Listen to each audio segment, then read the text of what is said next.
हरियाणारे हृदघातरे 18,000 युवकंकर मृत्यु। विधानसभा 6 वर्षर चांचल्यकर तथ्य देले सरकार। आसंतु जानिबा एहार सर्विशेष खबर विषय। हरियाणा युवपीढ़ी मध्य बढ़ुवा हृदघात जंत मृत्यु को नहीं एक चांचल्यकर तथ्य सामना को आसी।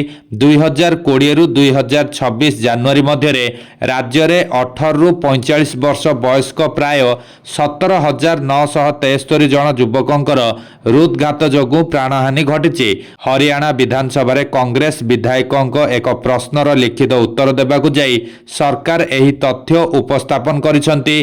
सरकारक पक्षरु प्रदान कर जाइथिबा तथ्य अनुसार प्रति वर्ष हृदघात जंत मृत्यु संख्या बढ़िबारे लागिछि।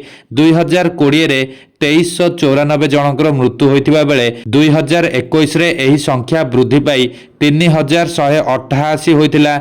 2022 रे 2796, 2023 रे 2886, 2024 रे 3063 जन, 2025 रे 3255 जन एवं 2026 जनवरी सुधा 391 जन हृदघात होइतिबा सरकार सूचना प्रदान करिसंती। विभिन्न जिल्लारू मिलिथिबा सूचना अनुसार जमुनानगर जिल्ला रे मृत्यु संख्या सबुठारु अधिक रहिछि। एठारे प्रति वर्ष हाराहारी 370 रु 460 जन युवक हृदघातर शिकार हेउचंती।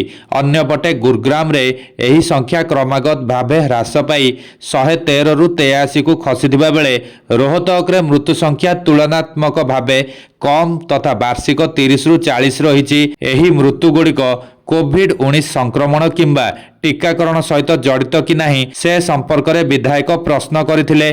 तेबे स्वास्थ्य मंत्री कहिसंती जे ए पर्यंत सरकारक पक्षरु एभली कोनोसी सर्वे किंबा वैज्ञानिक अध्ययन करा जाय नाही। युवपीढ़ी मध्य वृद्धि पाउथबा एही हृद विफलता पछर कारण खोजिबा पई कोनोसी निर्दिष्ट सरकारी पदक्षेप निया जाउ नथिबा से स्पष्ट करिसंती। तेबे युव वर्गक मृत्यु संख्या एते अधिक हेबा सत्वे सरकारक पक्षरु कोनोसी अनुसंधान करा जाउ नथिबारु विरोधी पक्ष उद्वेग प्रकाश करिसंती। विश्वव्यापी हृदघात समस्या बढ़ुवा बेले हरियाणार एही रिपोर्ट साधारण जनताक मध्यरे भय सृष्टि करिछि।